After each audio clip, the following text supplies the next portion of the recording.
به نام خدا. سلام بچه‌ها، خسته نباشید. یه جلسه دیگر رو با هم شروع می‌کنیم. تو این جلسه قراره با هم در رابطه با متغیرها صحبت کنیم. متغیر همونجور که از اسمش معلومه چیزیه که قابل تغییره. ما در حین برنامه نویسی وقتی می‌خوایم کدی رو بنویسیم، یه برنامه‌ای رو پیاده کنیم، گاهن لازم میشه که یه دیتا رو ذخیره کنیم و یه جایی که لازم داریم بهش دسترسی پیدا کنیم یا حذفش کنیم یا تغییرش بدیم. این احساس نیاز باعث شده که متغیرها ایجاد بشن. متغیر در واقع یه قسمت از حافظه رو انتخاب میکنه و نامگذاری میکنه و مقداری که ما میدیم و توش ذخیره میکنه و هر موقع ما به اون دیتا نیاز داشتیم با استفاده از اون اسمی که برای متغیر گذاشتیم مقدار رو فراخوانی میکنیم.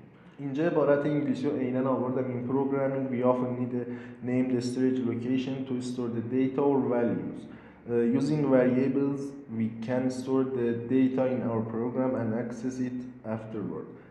میگه تو برنامه نویسی we often need a named storage location. محل ذخیره سازی نامگذاری شده. محل ذخیره سازی نامگذاری شده یعنی یه محلی که انتخاب کردیم برای ذخیره سازی واسه استوریج و اسم گذاشتیم روش و برای اینکه دیتا یا ولیو رو توش ذخیره کنیم.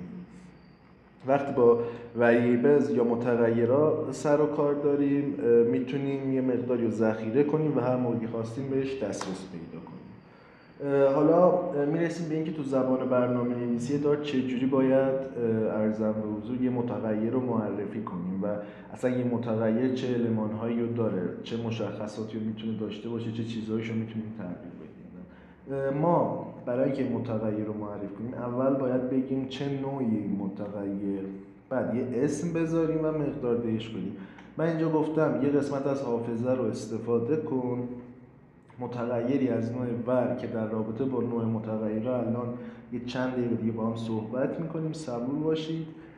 مساوی این مقدارم داخلش بذار. دقیقاً یه قسمت از حافظه رو انتخاب کرده، اسم نیم رو گذاشته روش و ولیو مقدار احمد رو داخلش ذخیره سازی. پس ما کرییت کردیم و بعد اینیشیالایزش کردیم. ور نیم اگه تا همین ارزم به حضور ور نیم بود، یعنی تا همینجا بود، این قسمت ما چیکار کردیم؟ ما متغیرمون رو ایجاد کردیم و بعد این مساویه ما متغیرمون رو مقدار دهی کردیم.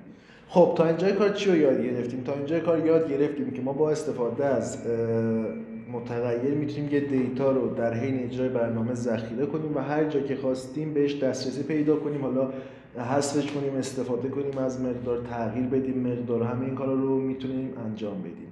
و برای اینکه متغیر رو معرفی کنیم نوع متغیر رو باید اول معلوم کنیم، بعد یه اسم برای متغیر انتخاب کنیم و مساوی با یه مقدار اولیه هم بهش بدیم و سیمیکالن. حالا وریبلز یه سری تایپ ها داره. این ستای اصلی هن. یا عددن یا رشته هن. یعنی حرفن، حروفن، کلمن، خب متنن در واقع اینجوری در نظر بگیر.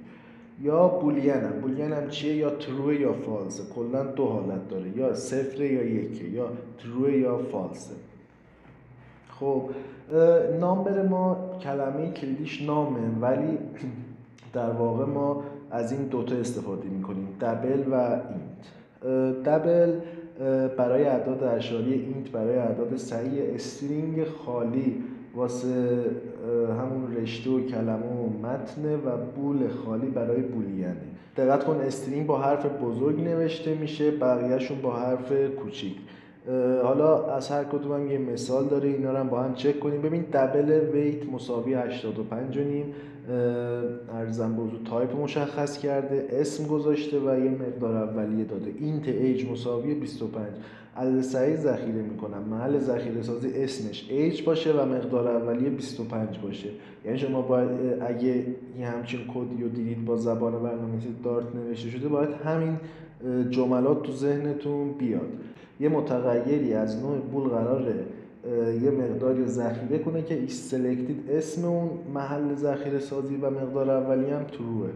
اینا رو باید شما به درکش برسید. یعنی هر کدوم از اینا رو یه جعبه ببینید که روشون یکیش نوشته ویجت، یکی ویت، یکیش نوشته ایج، یکیش نوشته ماینید و بریم بعدی. اپریتور دارت، عملگرها تو زبان برنامه‌نویسی دارت. عملگر انواع مختلف داریم، مقایسه‌ای، ریاضی، ارثمتیک یعنی محاسباتی. اپراتورهای محاسباتی رو ما اینجا یاد میگیریم و میریم مسئله رو حل میکنیم و این جلسه‌مون تموم میشه.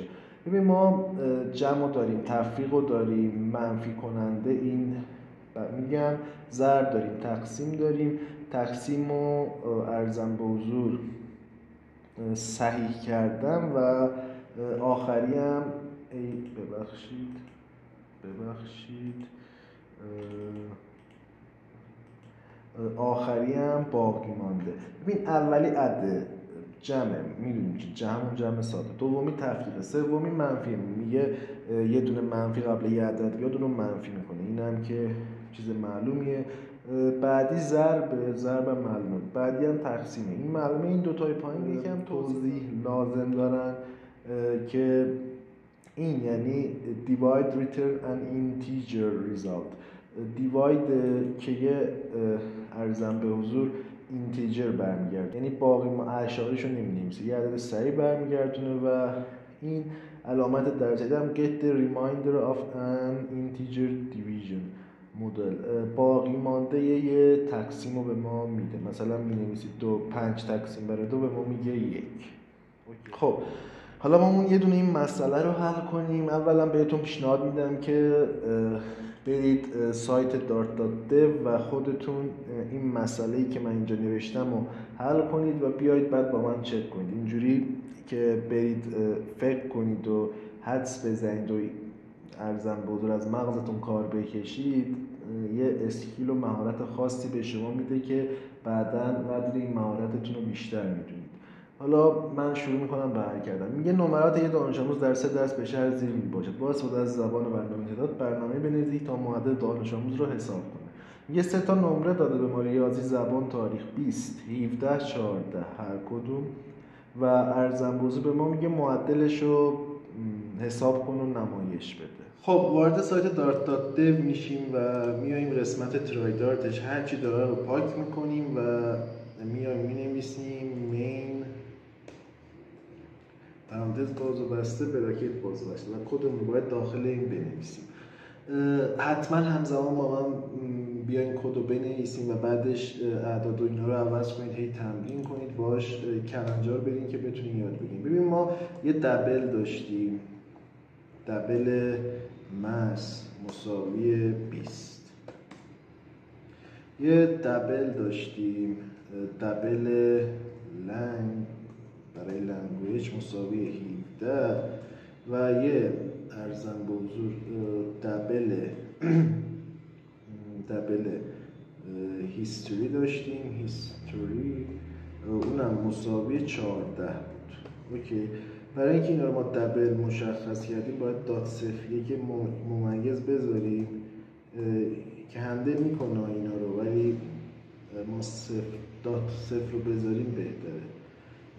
و عرضم به حضور مرحله بعدی چیه؟ ما میایم از این 3 تا متغیر استفاده میکنیم. میایم میگیم دبل سام مساوی مس به اضافه لام به اضافه هیستوری. اوکی. و میایم میگیم دبل ریج میانگی مساوی سام تقسیم بر 3 و سیمیکالن و میایم آخر سر میگیم آقا داخل چیز میگیم پرینت کن برای ما چی رو؟ ریج رو، هرچی داخل ریج داریم. خب خروجی رو ببینیم با هم، بعد من یه توضیح بدم تمام بشه. 17. خب میانگین رو شما دیگه جلو 17 میشه. خب ببینید بچه‌ها من چیکار کردم. انگار من با دارت دارم با یه زبانی به وسیله به زبان دارت دارم با کامپیوتر صحبت میکنم. میگم برو یه قسمتی از حافظت رو انتخاب کن و اسمشو بذار مس. خب و این مقدار رو داخلش بریز. بعد برو یه قسمت هم انتخاب کن اسمشو بذار لانگز. اوکی. و بذار یه لحظه این ماژیکو بیارم. بذار لام برای لنگویج و این مقدار رو براش مقدار دی کن.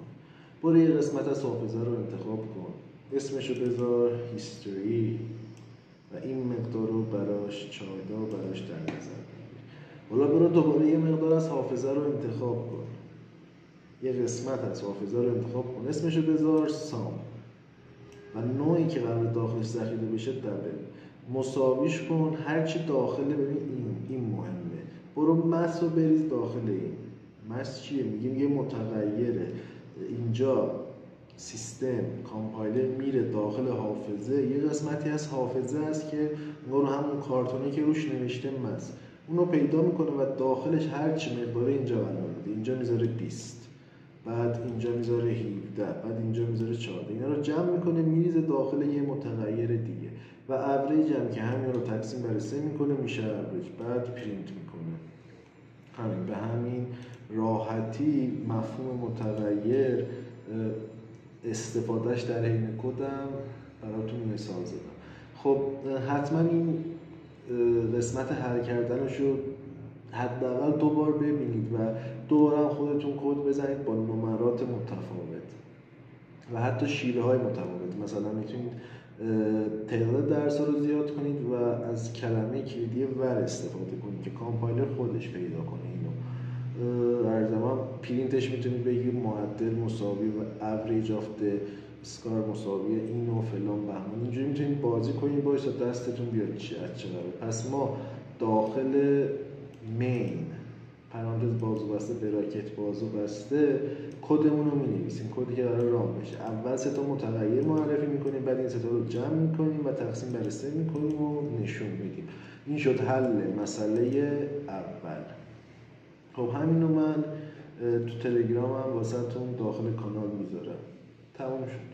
موفق باشید. این جلسه هم تموم شد. جلسه بعد انشالله عمیق‌تر میشیم و بیشتر یاد میگیریم. مواظب خوبیاتون باشید. مخلصم. انرژیاتون خیلی بدجور داره بهم میرسه. شارژم همیشه شما هم شارژ باشید. دوستتون دارم. خداحافظ.